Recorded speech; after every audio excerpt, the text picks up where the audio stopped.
I would like for y'all to meet Nick Gallegos from the Los Pinos Fly Shop in Albuquerque, New Mexico. How's it going? Nick's going to be tying flies this session from the Chama and New Mexico River area. So if you would please help me welcome Nick, I would appreciate it.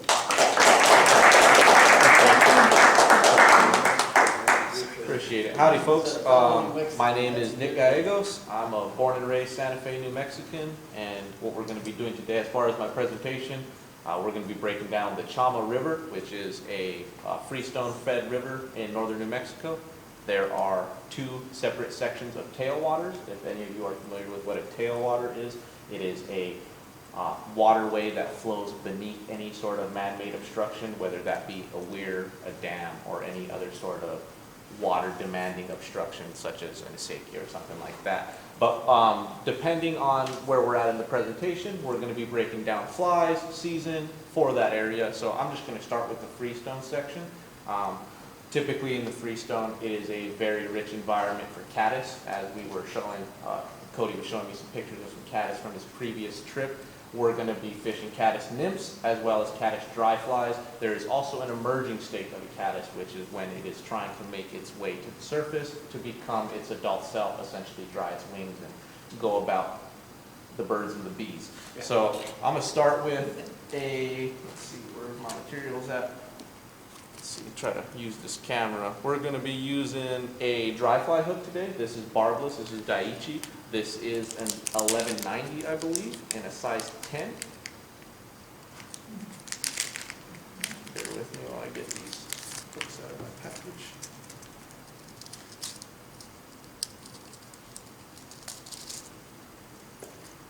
Alrighty. Any of you guys tie flies for yourselves, or you just mainly buy all your flies? Yeah, I tie them. Most of this group is tire. Good. I definitely grew up with cutting carpet, finding hides on the mountain, and using what material I could find. Granted, it's been balling on a budget for a long time and trying to figure things out with what I have. So, granted, the shop and other things have given me other outreaches where I can get that kind of material. But we're starting with this barbless dry fly hook. What I'm using here today is nano silk. If you're familiar with nano silk, it is a very strong thread. If you are looking to tie anything with any sort of tensioning wraps, whether that be hoppers or streamers, a nano silk is a very good option. Granted, it does kind of slip around the hook shank, but there are other ways to get around it. So to start today, let's see if I can angle this a little different for us. Give me just a second. There we go. We're going to start our thread right in the middle of the shank of our hook. Kind of get my fat fingers in here a little bit. And we're going to do a jam knot. So we're going right around the shank, jamming that thread, and we're going to take that right to the bend of the hook, and we're going to hang that bobbin right where our barb should typically be. We're going to use our nice razor scissors and clip that. Next, we're going to be using some elk hair.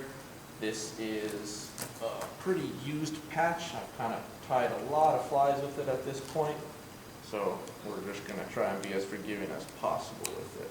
So this here, if you guys have ever seen a hair stacker, this is what's going to put all of my elk hair in a nice even formation so my fly looks nice and pretty.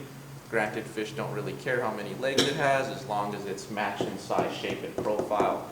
More so the tedious aspect about it is for the tire and some of their enjoyment. So I'm just going to tap this guy a few times. Let's see if we can get this on the camera. Pulling that guy out. So right there, as you can see, I don't know if you guys can all see that elk hair is stacked nice and evenly outside of the tube. So we're just going to pinch that guy. And this is going to be our tail of our elk hair caddis. So as I said before, in the freestone, caddis are a very rich forage for these trout. So we're going to start with an adult. Granted, elk hair is always kind of a pain to deal with, so just bear with me while I clean everything up. I'm just going to take my scissors, cut that nice and flat, rip my tag ends out, and we're going to see if I can get this a little cleaner. Nick, what size do you normally tie these in? It can range from anywhere from a size 16 is typically what I like to stay on the smaller end as, all the way up until an 8. So you can tie these in very large stimulator patterns. Granted, if you're really trying to mimic the caddis adult, staying between a 16 and a 12 is really where we're at. Granted, I'm trying to tie this on a little bit bigger of a shank. This is a size 10, but with these Daiichis, they have a short shank. It's a 1 times long instead of a 2 times long. So you're kind of getting a little bit more out of your hook gap with the length of your shank, if that makes sense. So next step in the process, we're going to be taking some UV reactive ice dub. And dubbing is just a form of body material, which we're going to use to kind of stack up some thorax to our fly. Start that from the back. Work our way forward. Kind of in the way there. Let me know if I'm kind of leaning on that too, Jeff, a little bit. And then just to noodle these on there, you're kind of just taking your dub, and see if I can put that in there, and you're just pinching and rolling to make a nice tight noodle. And then we're just going to slide that up our thread, get a little higher on our shank. We're going to take that about 3/4 of the shank to where the eye is going to sit. And I lost my foam. And if any of you folks have ever used foam cutters or templates, they're typically used for your dry fly, so you're somewhat following that line of profile, which is very important. I have already clipped a few of these out of my foam here. Let's see if I can put that in the camera.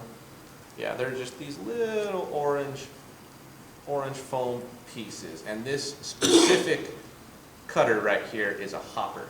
So granted, we're tying a caddis, but there's no rules in fly fishing. So hopper body is going on the caddis. What I'm doing this for is because foam has natural buoyancy as well as it acts like a sponge. So when you are applying dry fly float into your flies, you can kind of squeeze that into the foam like a sponge, so it lasts a little longer, as well as there's natural flotation and buoyancy properties to the elk hair because it's hollow. So we're just going to take that and we're going to tie our point in right about there. And we're going to wrap down the rest of our foam. And this is going to be a little ugly, but we're just trying to hide all that material in there. So that's about the basic start to our fly. Get my stacker again. There's my big one. And in this next clump of elk hair, we're going to do a pretty good patch of it. So take my scissors and blade, roll these feathers out. Oh, excuse me, these fibers, not feathers. And clip. So I'm taking about an inch long section of elk hair.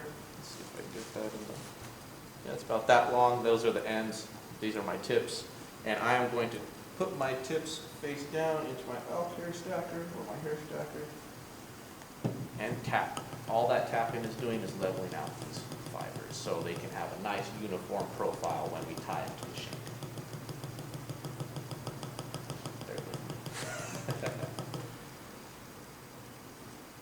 Alright, there we go. So those guys came out really nice and uniform. It's like looking in a mirror driving backwards. There, it kind of is, feel like I'm backing up a boat trailer. But there you go. You can see how nice and uniform all these are. We're going to pinch those, take them out. And a lot of times your elk hair is going to have some smaller fibers in it. So I'll just take my fingers and kind of just wipe these guys out. Wait till you tie with rabbit. Rabbit likes to go everywhere.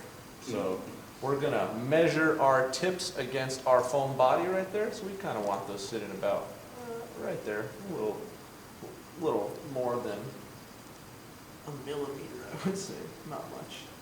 And we're just going to tie those guys in nice and tight. And as you can see, that elk hair, the front portion really wants to blow up and expand on itself. This is where elk hair can get kind of a pain in the butt to deal with. But there are little tricks like what I'm doing right now, kind of massaging all of these fibers back together so I can get them all in one straight, essentially, cut. So we take that scissor blade, snip. We're looking okay so far. Granted, the underside of our shank, you can't really see it on the camera too much, but this underside right about here still needs some dubbing on it. As you can tell, the lower shank still has that nice olive, kind of greenish caddis color to it. So we're just gonna take some more of our ice dub. Same thing, real simple. And this is a very versatile step here in the fly. If you wanted to add legs to it, that can help with stability in the water as far as surface area. Granted, this nice elk hair, when you pull and tighten out on it and it all wants to spread out, that kind of gives you that balance that you're looking for. So I'm just going to take some of this noodle, do my best to keep all this on camera. And we're going to feather back our main portion of fiber so we can wrap right between the two. And I think that's about it. Now we only have the shank left, which is right behind the eye of the hook. Granted, it's all the shank and it's on top, but we're right at the head of it. Take a small little dub noodle of that same color. Do my best to stay out of this camera view. And we're going to wrap towards the eye of our hook. Finishing our fly. I'm going to take my whip finish tool. This guy kind of It's a mighty big one. Granted, yes, like I said, balling on a budget. I have had this since my first ever fly time kit, and I have had no necessary with it, right? reason to buy a new one. Granted, fly fishing is really about making things complicated. It doesn't have to be that way. If you can get by with what you got, typically that's what you should stay with. Granted, if you have the money to splurge a little bit and get something nice, go get something nice. Technology does, you definitely get what you pay for. I always say middle of the road is typically what you need. Especially scissors. Scissors is a Oh, little- you know, scissors are a That's- must. And yeah, actually, that's- I've been kicking myself in the butt all day because last night I dropped my scissors while I was tying in the hotel room and put a nice little angle on the front of them. Granted, Stonfo, which is another fly tying company, they make a X-Acto blade, which has different angles on each side of it. Oh, okay. There's also a bodkin on it, so you can use it for your That's UV nice. purposes, or possibly even as some sort of teasing tool to get dubbing to kind of give you that that frayed kind of look to it. So we're about done there, and I'm going to take my new fancy tool I just told you about. We're going to come in real close and cut, which is great because, like I said at the Leaky beginning, no tag. the nano silk can be a pain to cut with cheap scissors. If you Yeah. don't have a nice tight blade connection, expensive. it wants to fray. Is there a question in the back, Julia? Yes, from our Zoom audience, we have a question. What is the body material, please? My body material that we're using, granted, it is just dubbing. This is a Ice Dub UV from Hairline. Granted, I have another color in dark. So I got light and I've got dark on those. If I can get those in the camera view a little better. Let's see, right about there. And if you need the item code on that, that's ICE95. But that is our first elk hair caddis of the night. I don't know if I should tie another one after this. I think I'm going to drop to a caddis pupa, which would be its emerging state. Granted, I'm not That's the tying one that's trying. Yeah, to I'm get not out, right? tying it in the shuck like how these guys are, Yeah. but I'm going to tie it as a full body profile. So there's our first guy. And if, I don't know, if you guys want to pass this around? Yes, please. Sure. He's not terribly beautiful, but he will catch fish. Yeah, some of the ugliest ones that I've ever tried, but worked. We have a funny Some sort of saying. empty We have a white funny can. saying about that. Trout are kind of like lions in the sense of predation.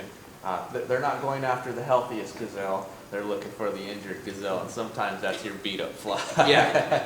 Because after, 10 fish, everything that you make is gonna look a little tattered. Of course. But then it's unique, and they look at it and it's like, ooh, I like the look of that. That looks a little different. There is Yeah. definitely some science to that. So what we're starting with now, we're going to be tying one of these caddis nymphs, the pupa stake. I am going to be tying it with a weighted bead. I chose this color because I am trying to match essentially the bottom of the river, but we're also trying to have a slower descent rate. So this is a very small bead. Is it a tungsten? This is a 2 millimeter, and this is not tungsten. This is Okay. brass, so it's not going to have the same density Yeah, as otherwise tungsten it or is. the descent rate through the water.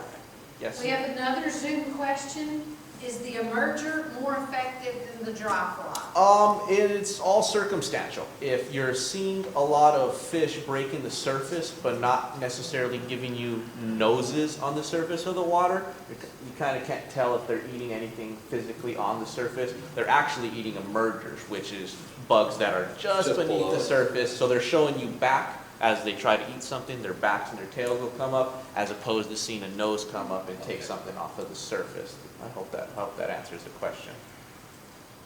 Granted, pupas can be very effective depending on time of year. So typically these caddis, what I'm doing right now is based around the freestone section of the Chama River.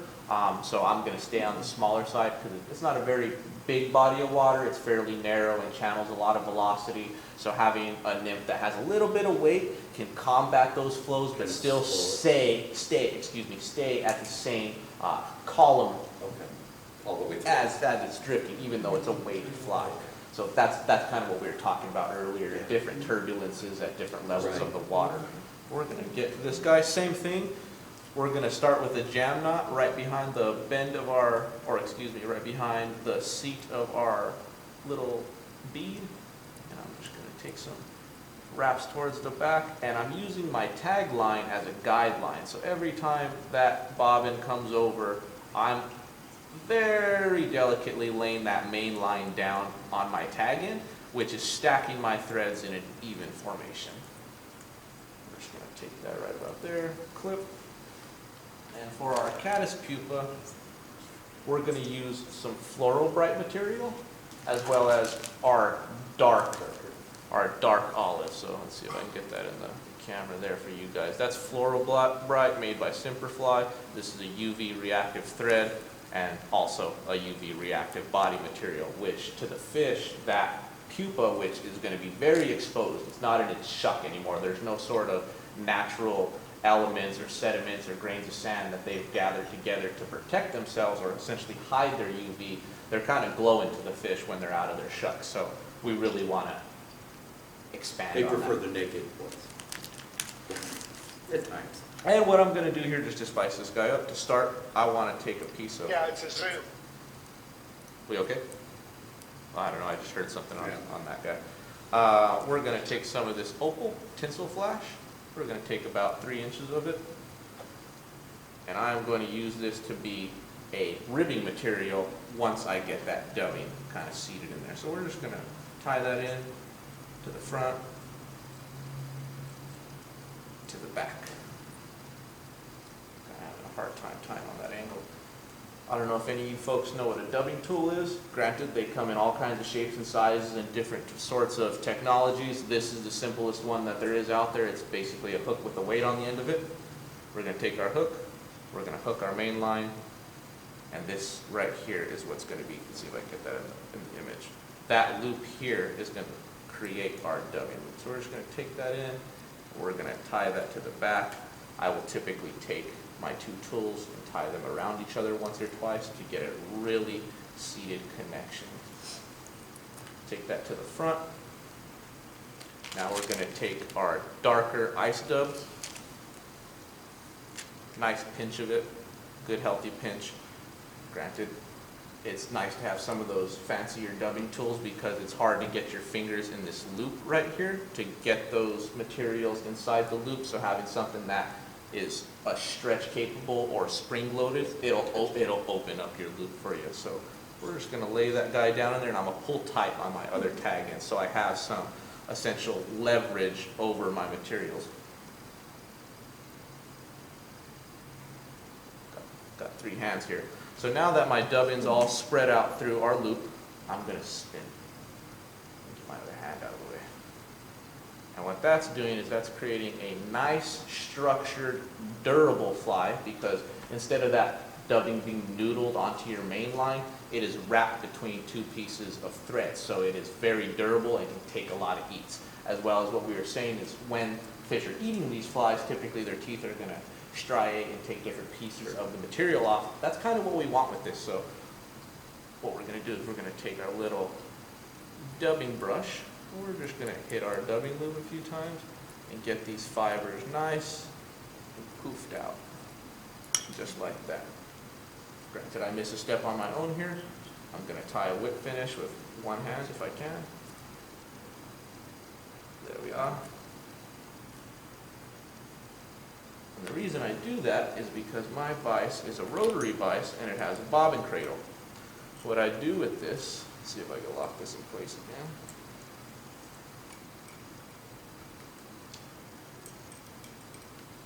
I don't know what's going on with my vise. Hold on. I'm just going to wrap freehand because my rotary is not functioning with me right now. So just a freehand wrap. Drop that. Sorry about that, guys. You're good. This guy doesn't come apart very often, so it's probably pretty new to it. Now I can bring my bobbin cradle back, hang my bobbin cradle. Let's put a good angle on our fly. All right, now we're going to use our rotary function, and we're going to hold our bobbin, or essentially now this is going to be our dubbing loop tool, at a single angle. We're going to rotate our rotary all the way to the front of the fly. Right about there. Granted, I was a little excessive with as much dubbing as I used.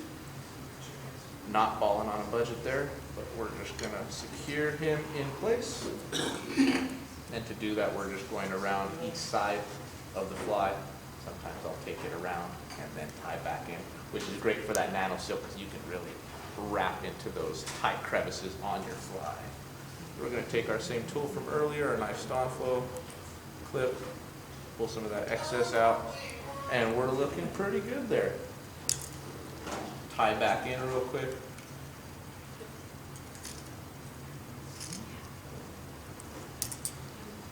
Now we got that nice buggy profile with a lot of different striating fibers, which is really good.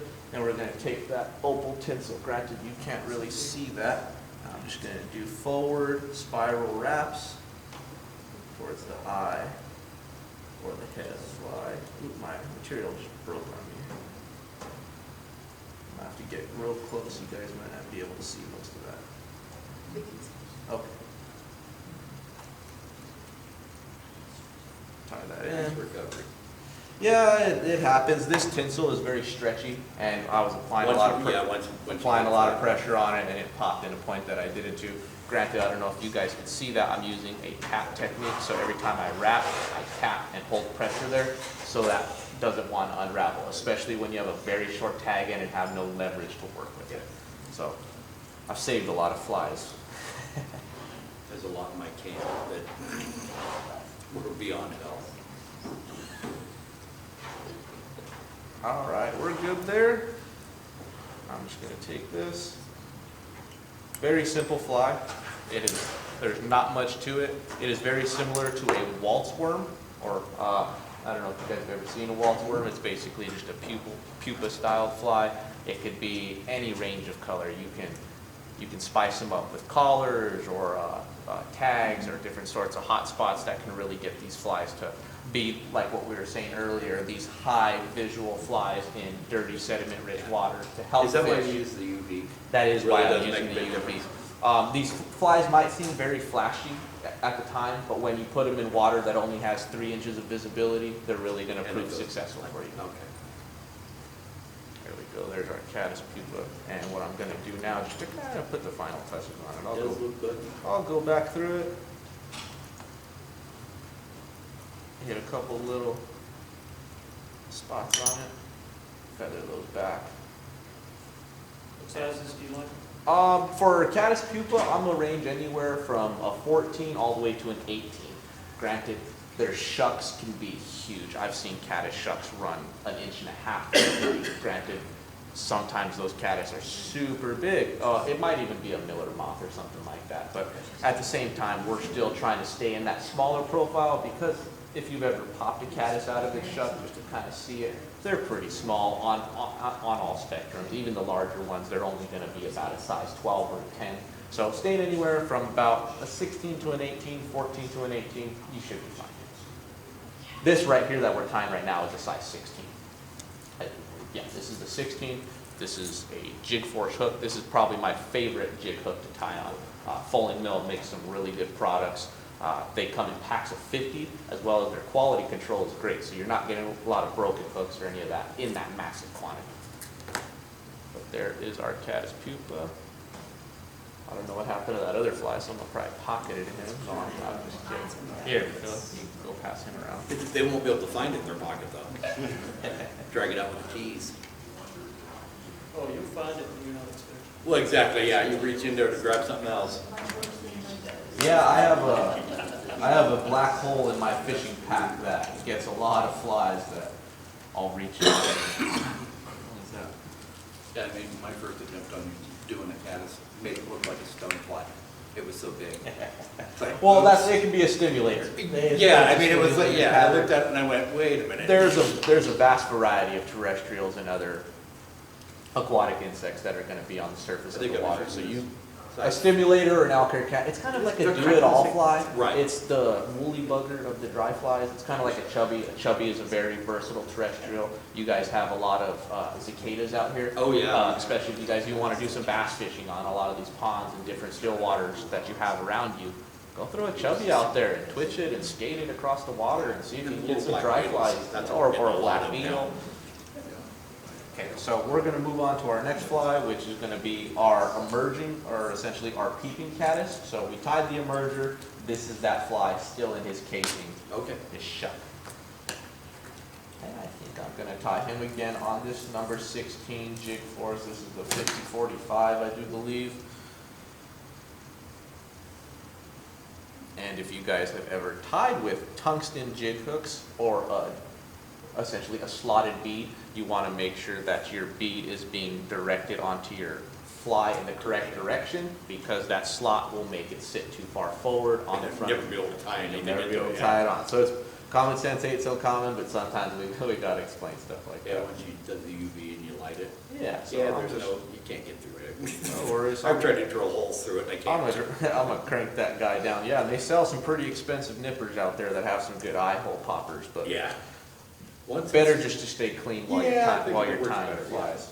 Lost my bobbin. So same thing here. It's going to start pretty similar to that other fly right behind the bead.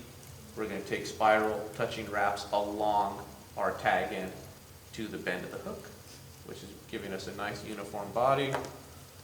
We're cutting him there.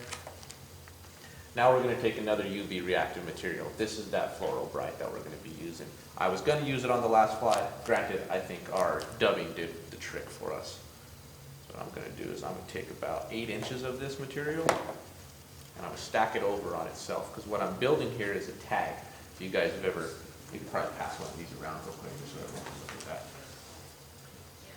So Nick, if you had used that on the last one, would you just be the collar? Exactly. I would have used it for a collar. Granted, I don't have it on a bobbin right now, so that was kind of going to cut into some time. But yes, great intuition as far as what I could be doing with that. And that's what's fun about fly tying. It doesn't have to be an exact recipe. That's what's fun about it. You can tie what you want. You can incrementally make adjustments, trial and error, and see how they work out. But yes, a collar would be a great way to use the UV reactive material on that previous fly. So we're just going to tie our UV material in. What I'm going to do now is I'm going to fold over. Let's see if my thumb pinches here, holds this, and we're folding this guy over. So where our material is touching back to the bend of our shank, we're going to take 1 or 2 nice tight wraps right there, and then we're going to take the piece that was forward and bring it back over the top. So that's going to double your strands to 6 strands of this material, and if I wanted, I have enough length to tie 1 more in there, and that's going to double me up to 8 strands. So I get a nice thick body. Essentially, when I say body, I mean the actual flop, the actual insect itself. Our body material is going to be peacock herb. So what we're going to do now is we're going to measure to length. I typically like about that much of a tag off of my flies, if you guys have seen that little peeping caddis yet. Granted, This is a braided thread, so it's not going to be your traditional fluoro bright that really wants to strand out on itself, so you kind of have to de-strand it. I'm just going to hold my finger right at the butt of the fly, kind of prop those materials up, and I'm going to take my dubbing brush and just kind of send those guys through those fibers to spread out those braids in there. And then that really makes this fly want to breathe, especially when it hits different currents or bumps against rocks. That material wants to undulate in a sense.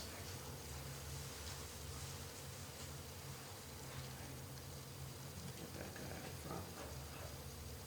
Good. I'm going to take 2 strands of peacock herl. We're going to clip our stiffer ends.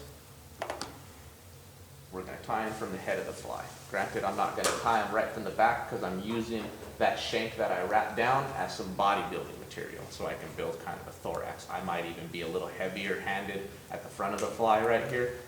Went over my bead, just to build that body up a little bit. And then I'll take extra wraps with the peacock herl to exaggerate that a little bit. So we're good there. I am now also going to take a bit of, what is this, brassy? We're taking brassy silver ultra wire. We're going to take about 4 inches of it. If you're cutting with really nice scissors, make sure you're cutting your wire with the back of your scissors so you don't damage them. Essentially the useful part up front. We're going to see that. We're going to take that wire and we're going to jam it right behind the bead of the fly. And we're going to take those wraps right to the back. Now that we're in position, we've got our strands and we've got our wire. This is going to be the majority of the fly. We might like to put a hot spot collar like she was saying earlier up front. That could be a lime green, that could be white, or it could even be a purple color, because on the UV spectrum, the way that fish view purple, it's more of a silver or a white to them. So it still looks like an air pocket or a gill or some sort of track air on that fly or that casing, because that's what we're trying to mimic now. We're trying to mimic that caddis shuck. We're going to take our strands of peacock and we're going to wrap.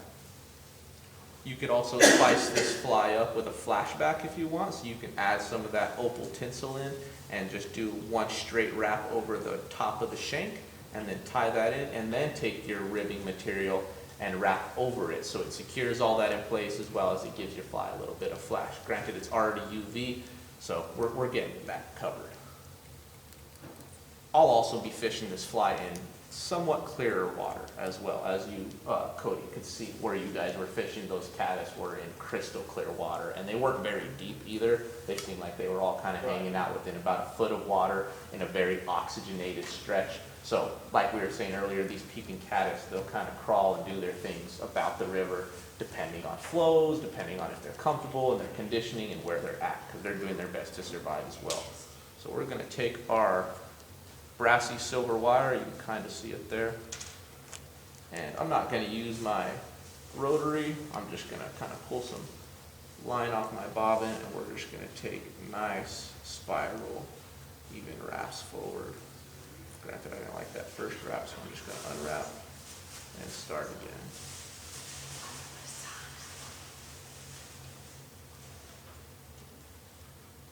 And Do you ever counter rack? I do like to counter wrap as well. That's why I like to use the rotary. Granted, since I'm freehanding this wrap, I am going in the same direction of that peacock herl, which is kind of contradictory to building a durable fly. But like I said, there's no rules to fly fishing. It'll still get the job done. What we're going to do here, though, just to kind of make sure all this is secure, we're going to take this wire one time around my main line of thread. With your typical UTC or softer threads in general, this is not going to be an option when you crank down to tighten this, because it's going to rip. The nano silk is very strong, and I can put really nice tight wraps to secure that in place. Then you just spin, helicopter that wire off, and it's going to give you a nice tight profile around that collar of that fly. So to spice this guy up real quick, I'm just going to throw a whip finish so nothing comes undone.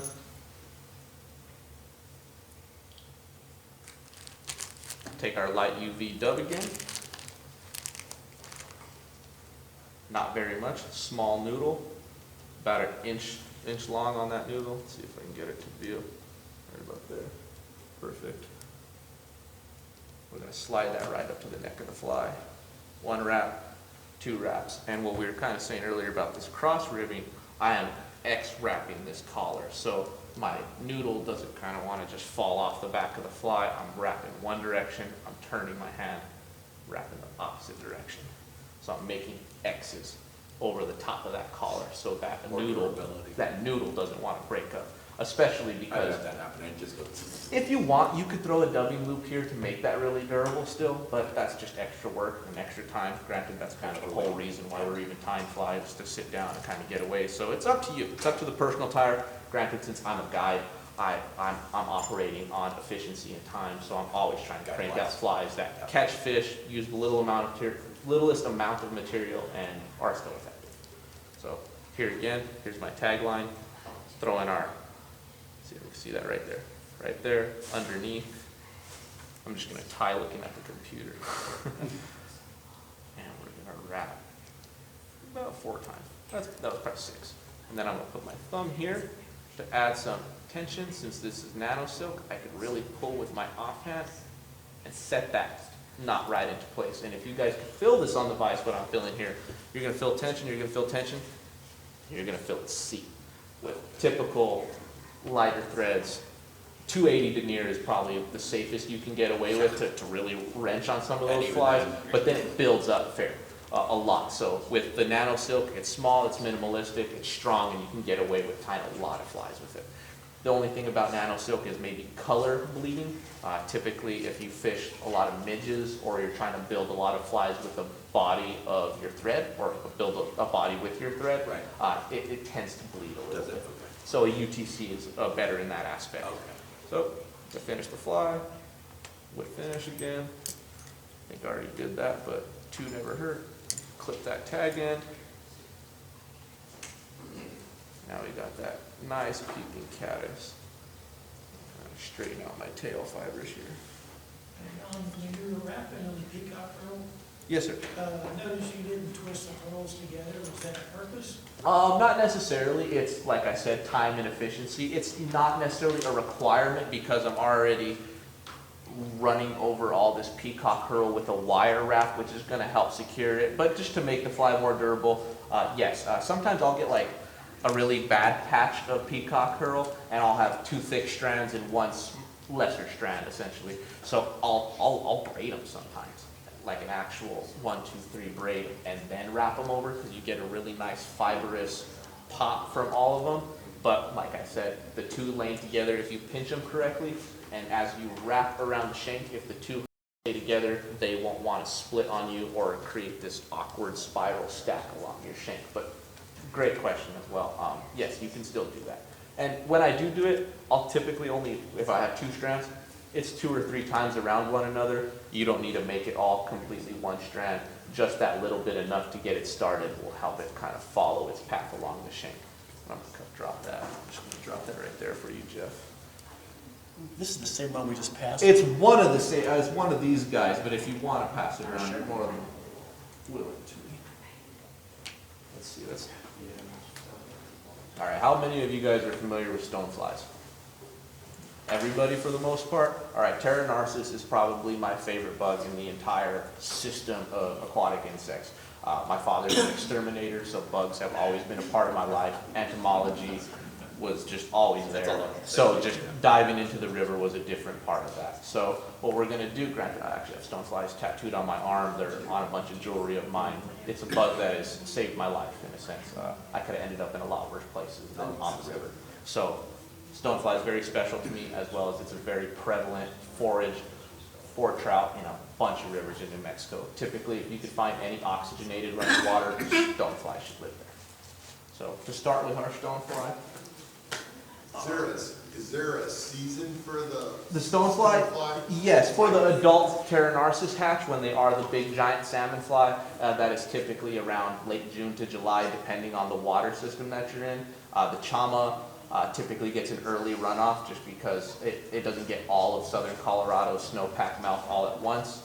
So right around May, you're going to start seeing a lot of these adult stoneflies crawling and essentially molting out of their casings and finding a nice place to dry off. And typically they'll hang out in the willows or in any sort of vegetation until temperatures have arisen enough to where it's time to mate and go lay eggs with one another. So yes, there are specific times to always be fishing that dry fly hatch. Granted, stoneflies operate on a 7-year cycle, kind of like a pinon tree. They don't reach a sexual maturity, essentially, when they're going to be crawling out and drying out and emerging from their casings for a while. So there's always going to be different stages of life of aquatic insects, which we're talking about the stonefly. There's always going to be different stages of life in the subsurface area of the water. Granted, a dry fly hatch is going to be more so indicative of a specific time and setting. Are they pretty well gone by the fall? Yeah, the adults are. You can still kind of get them sporadically, but for the most part, they're going to be pretty dwindled off. Typically, it's going to go stonefly, drake, and then sometimes in the middle of that, the cicadas are going off, but cicadas can hold on a lot longer than the stoneflies can. And typically, a chubby Chernobyl or some sort of large terrestrial buggy style dry fly is going to do a good job mimicking both of those insects. So, like I said, do it all bugs in a sense, kind of like a woolly bugger of the dry flies. So, same thing here. I am taking a dry fly hook, just because I am a little limited on resources here. Oh no, not I got what I'm looking for. Drop that hook. What we're taking here today is a 5085. See if we can get that in there. This is a down eye nymph hook. It's a straight shank. What I like about the down eye is it really helps my flies flip over, and it helps these stone flies crawl on their back. Well, essentially, I'm tying them upside down. So the way that the fly is jigging through the water, it looks like that bug is kind of just crawling amongst the bottom of the rocks. So we're going to take this guy, and we're also going to put a pretty substantial size bead on here. This is tungsten. This is a 3.8 millimeter bead. Stoneflies live on the bottom of the river. That's where we're trying to get to. We don't want to snag, but we want to make consistent contact. So that it's crawling. So flies is set. All right, perfect. Same thing, I'm not going to get rid of this nano silk. Granted, I flew here from New Mexico, so I'm trying to be a little spacious on what I'm bringing with me, and this is a very versatile spool of thread just because I can do so much with it. So we're not changing up yet. We'll get into the yellow stuff later and the glow brights, but we're just going to take our flyer right there at the back, make some tight wraps. And the pain about this is you do kind of have to sacrifice a good little bit of tag end, which does cut into your spool, but you need that to wrap and have a point of leverage to pull from as you make your jam knot happen, because like I said, it's still a floss style thread, so it wants to spin around the shank of the hook. So having that tension really helps you build a nice tight knot in there. So I'm going to put you guys on here real quick. Does anybody do bass fishing besides Marshall? Anybody do bait casting, spin, all the other good stuff? No? Okay, have you ever fished a salted skirt? Like chatterbait or a weedless jig that has got a salted skirt? I used to do a lot of heavy bass fishing, and at Walmart, Strike King makes a weedless jig that has salt in the skirt. Granted, I kind of stopped bass fishing, so what I was using is the legs off of those skirts into my fly tying material. So this also helps fish hold on to your flies a little longer, because if you do some bass fishing, salt typically will taste like blood to a fish. So it kind of gives you a little bit of that bait aspect, but you're still getting away with it on an artificial material. So what we're going to do here is we're going to put a loop. Let's see if I can get that in there. We're going to put in a little loop right there in the bend of our legs. We're just going to tie our loop in right at the bend of the hook. Cinnamon black that you're using? This is actually a pumpkin seed. If anyone Oh, is it? Okay. Check it out right there. Oh, yeah. Yeah, that's a speckled pumpkin seed color. This is a flat barred leg, so that if you can see there on the camera, kind of, there is barring or black stripes that run down that fly. So what I'm gonna do next is, if you see, they do have a fairly long abdomen portion of their tail, so we're just gonna cut that right about there, put those two strands together, and I think that looks pretty good for our fly. Same thing here again, we're gonna take our peacock curl. This time we're taking 3 strands, because we are trying to build a heavy body as well as we're trying to make this fairly durable. Same thing, tie into the shank, bring our thread right to the bend of the hook, and spiral wraps forward. What we're gonna do now is I'm gonna take some of this, I believe this is medium. Yeah, this is medium copper wire. Clip from the back of your scissors. Same thing, we're gonna jam this wire right in behind the eye of the bead. We're gonna take that right to the back. These last few wraps here at the bend where your peacock curl is gonna start its life going forward, we really wanna make sure that this wire seats in place, because when we make these spiral wraps forward with our wire, we don't want that to drag our peacock curl out of place. So we're just gonna make sure that's really secure. And I'm getting a little overboard with this fly, but we're gonna throw some flash in there too. So we're gonna take some of this opal tinsel flash. Let's take about 3 inches of it.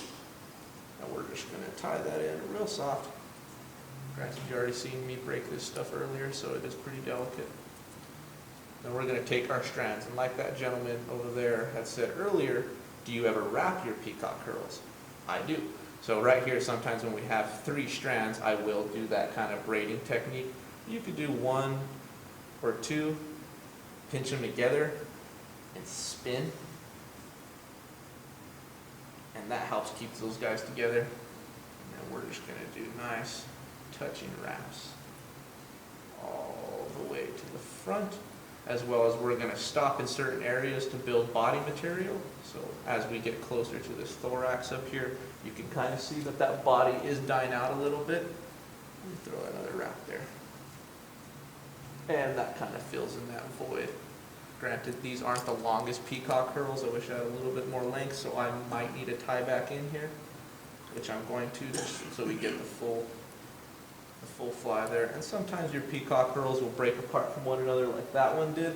Not a problem, you just break him off. Take a couple more strands, clip, break, tie in. Now we're back in business. Nice,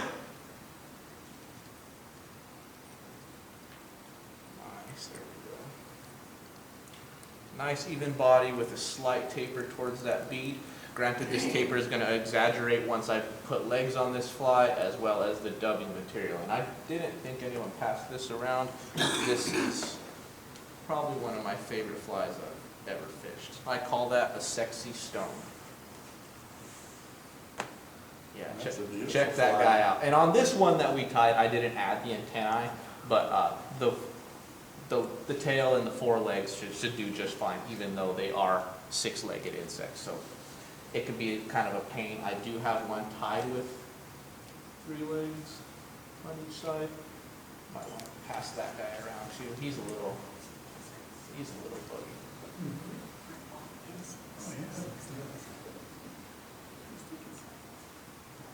Yeah, arachnids have 8, insects have 6.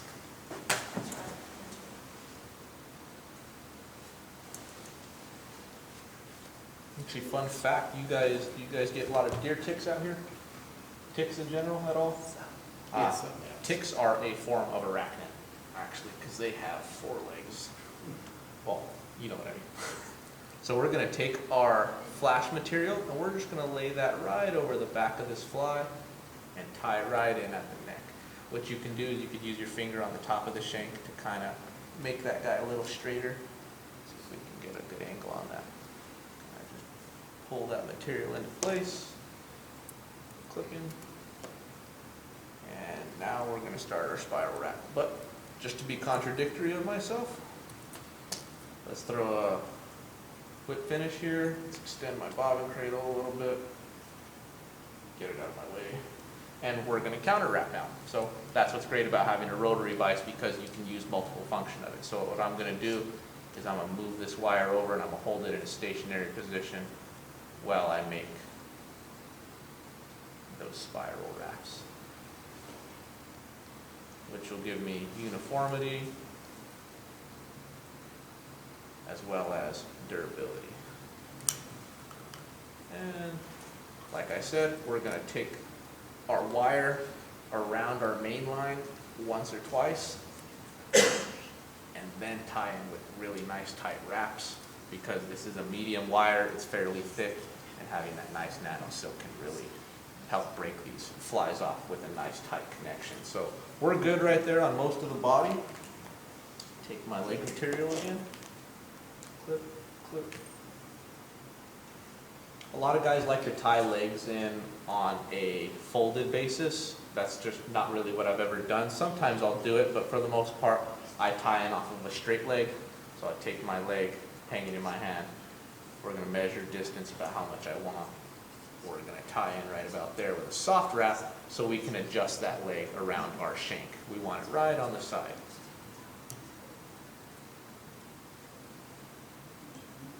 Perfect. Cut our tag ends, and granted these don't have to be perfect right off the bat, but we're just trying to get them to length on the fly so when they are ready to be clipped, I have more than enough room to work with back.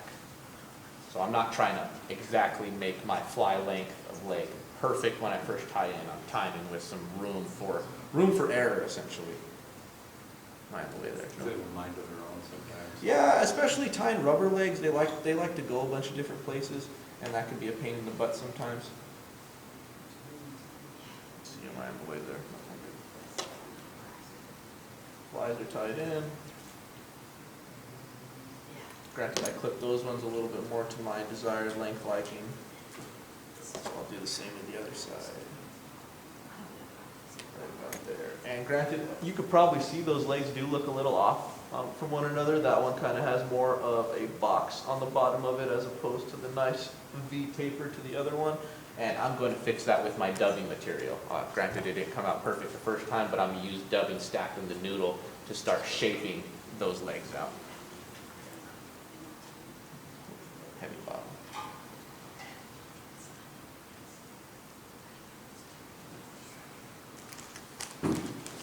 We are going to be using a different dubbing here. Same thing, I am an ice dub freak. This is peacock black. It's a midnight color is kind of what I've always called it, but it does a really good job of maintaining a natural profile just because of the consistencies of color in here, as well as it's still pretty flashy. So you can get away with some picky fish on some bigger flies. I don't need obviously that much, but we're going to take a nice little clump, pull my tag line, and we're going to thread a noodle on there. And like I had said before, since these legs aren't perfect right off the bat, I'm going to spread them apart, and I'm going to use my dubbing to help shape where I want these guys to sit. And a little rule of thumb, if you take wraps in front of your legs, they'll want to wrap towards the direction that you're in front of. So if you're wrapping in front of a leg, it's going to want to bend towards the side that you're wrapping from. If you're wrapping behind it, it's going to want to pull back. So as you can see, with just that one forward wrap, I've already made that bottom angle a lot more of a V. So we're just going to take that and we're just going to repeat the process a few times. Might need a little bit more dubbing here.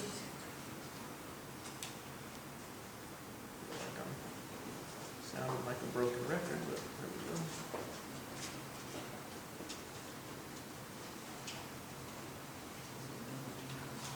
So now this is the point in your fly where you can start, okay, well that leg looks a little longer than this one. Let's clip it right there. This side looks a little longer than that side. Kind of just barbering up your fly a little bit. So I think those legs look pretty good to me. I kind of like that. I think that looks good. I'm going to finish right here with a whip finish. We could also add a glow bright orange, typically orange or white, because I wish I had a picture of a stonefly here with me. I do on my presentation. Right here on the neck of the fly, before you get into its exoskeleton, its kind of armor on the back of it, there's a fleshy piece right on the back of the neck that is UV reactive, and it is kind of orange. If you look up some pictures of adult salmon flies, even the adults will still have that orange band across the back of their neck. So I tie this fly in a whole bunch of different variations. Done. Take my loop.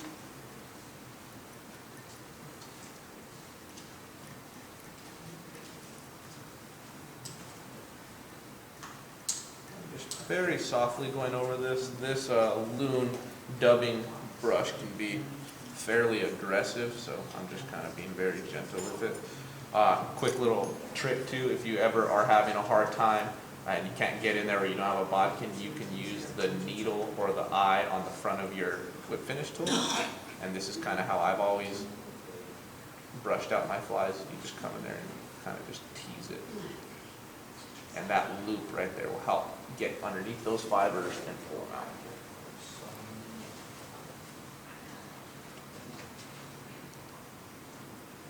How are we doing that time? It's about time. Okay, and that was basically the size of the leech.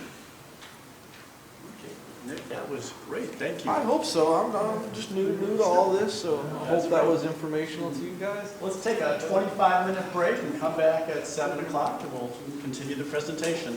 No worries.